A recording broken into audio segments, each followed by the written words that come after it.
नमस्कार बंधुरा आमी सुष्मिता चले एलाम तुम्हारे सामने आज के एक हेल्दी चटजलदी टिफिन रेसिपि निये स्किप ना करे पुरोटा देखो आशा करी तुम्हादेरो खूब भालो लागबे। यदि भिडियोटा भालो लागे एक लाइक कमेंट शेयर करे दिओ और जारा आमार चैनलटा नतुन देखछो तारा प्लिज बंधुरा सबस्क्राइब करे दिओ।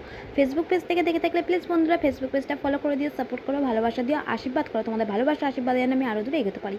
देखो प्रथमे एखाने एकटा बाटिते किछु परिमाण मतो आटा निये निয়েছিলাম और एखाने निয়ে নিয়েছিলাম একটু পেঁয়াজ কুচি, লঙ্কা কুচি, একটু সামান্য পরিমাণ চিনি দিয়ে দিয়েছিলাম। এই দেখো প্রথমে একদম ছোটো চামচের 1 চামচ দিয়েছিলাম, তারপর আরেকটু সামান্য দিয়েছিলাম যে একটু মিষ্টি মিষ্টি যাতে হয়, আর দিয়েছিলাম এখানে পরিমাণ লবণ দিয়ে ভালো করে আমি জল দিয়ে ভালো করে এটা আমি ব্যাটার মেখে নিয়েছিলাম। আর মেখেছিলাম, মাখার পর দেখো ভালো করে আটার মতন মেখে নেওয়ার পর তারপর অল্প অল্প অল্প করে জল দিয়ে একটু হালকা করে মেখে একদম খুব গাঢ় না আর খুব পাতলা না, একদম মিডিয়াম করে পুরো এটা ব্যাটারটা করে নিয়েছিলাম। তা আর কী বানাচ্ছি জানতে হলে তোমরা কিন্তু পুরো ভিডিওটা তোমাদের দেখতে হবে।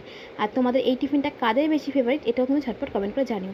কড়াইটা তো ওভেনে বসিয়ে দিয়েছিলাম, কড়াইটা গরম হতেই আমি তারপরে এখানে তেল দিয়ে দিয়েছিলাম, একদম সামান্য পরিমাণ তেল ছিলাম। এখানে কিন্তু সাদা তেল সরষের তেলের পরিবর্তে তোমরা সাদা তেলও ইউজ করতে পারো, আমি এখানে সরষের তেলই দিয়েছিলাম।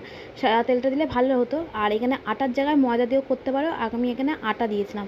তা এইখানে দেখো, আর এখানে ডিমও অ্যাড করতে পারো তোমরা, যারা এই টিফিনটা যারা খাও তোমরা হয়তো জানো যারা খাও।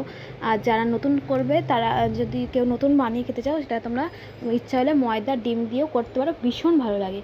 তো আমি আটা দিয়ে ডিম ছাড়াই করলাম আজকের। আর এই দেখো এখানে প্রথমে কড়াইটা তেল গরম হতেই আমি ব্যাটারটাকে দেখো ভালো করে গোলভাবে একদম কড়াই দিয়ে দিয়েছিলাম। আর এখানে একটু একদম মিডিয়াম আঁচ করে চাপা দিয়ে দিলাম যাতে এটা ভালো করে সিদ্ধ হয়ে যায় পেঁয়াজগুলো। আর এই তারপর দেখো আস্তে আস্তে করে আমি একে আবার উল্টে দিলাম। আর টমেটোটা একটু কুচিয়ে দিলে আরও ভালো হতো, যেহেতু তাড়াতাড়ি করছিলাম আর টমেটোর কথাটা মাথায় খেয়াল ছিল না, হাতের সামনে ছিল বলে আমি এমনি ফেটিয়ে এরকম করে দিয়ে দিয়েছিলাম। তারপর দেখো প্রথমটা যখন আমি করতে গেলাম ট্রাই করতে, এক হাতে ভিডিও করছিলাম আর এক হাতে যেহেতু এই যে তুলছিলাম তাই ঠিকঠাক করে হলো না। প্রথমটা দেখো অনেক চেষ্টা করার পর তিনটে ভাগ হয়ে গেল। দ্বিতীয়টা সেকেন্ডটা কী হয় সেটা জানতে হলে তোমাদের পুরোটা দেখতে হবে।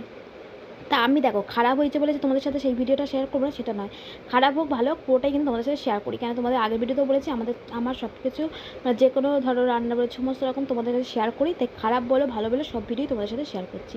প্রথমটা খারাপ হয়েছে তো কিছু করার নেই, সেকেন্ড টাইম আমি চেষ্টা করছিলাম যাতে গোটা ঠিকঠাক করে ওঠে। তারপরে দেখো কি সুন্দর, কিন্তু দেখো ফাইনালি দেখছি খুব সুন্দর কড়াই থেকে উঠে গেছে, একদম কম তেলে করেছি তো। আর দেখো এইটা আস্তে আস্তে তোলার চেষ্টা করছিলাম, ভাবছিলাম যে না ফাটে, তার দেখলাম না ফাইনালি কিন্তু হাত দিয়ে তোলার চেষ্টা করছিলাম, এত গরম পাচ্ছিলাম না, তারপরে ফাইনাল দেখলাম না ফাটেনি, আস্তে করে কিন্তু উল্টে দিয়েছে। আর কী সুন্দর দেখো ভালো করে কড়াভাবে কিন্তু কী সুন্দর একটা সাইড দেখো কী সুন্দর ভেজে গেছে। আচ্ছা তোমরা কারা কারা এই গোলা রুটি এরমভাবে বানাও অবশ্যই জানিয়ে, তো আমি তো এটাকে গোলা রুটিই বলি, তোমরা আর কে কী বলো অবশ্যই ঝটপট করে জানিও এই টিফিনটার নাম। আর আমার মা কিন্তু যখন করে দিত ময়দা দিয়ে আর এরকম পেঁয়াজ লঙ্কা আর ডিম ফেটিয়ে করতো, ভীষণ ভালো লাগতো। যেহেতু ময়দাটা এখন আমাদের সেরকমভাবে খাওয়া হয় না, আটাটাই বেশি থাকে, আটা ঘরে যা ছিল সেটা দিয়েই করে দিলাম।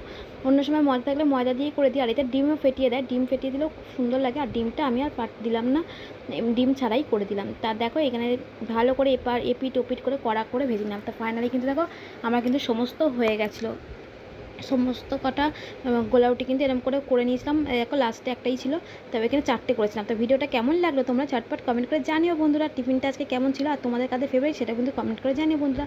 আর লাস্টে দেখো কি সুন্দর কড়া, খুব সুন্দর হয়েছিল, কিন্তু পুরো গোল উঠেছিল। তো আজকে ভিডিওটা এখানেই শেষ করছি, দেখাবেন নেক্সট ভিডিওতে। সবাই খুব ভালো থাকবেন সুস্থ থাকবেন, আজকের মতো টাটা। আর তোমরা কোথা থেকে দেখছো অবশ্যই কমেন্ট করে জানিও।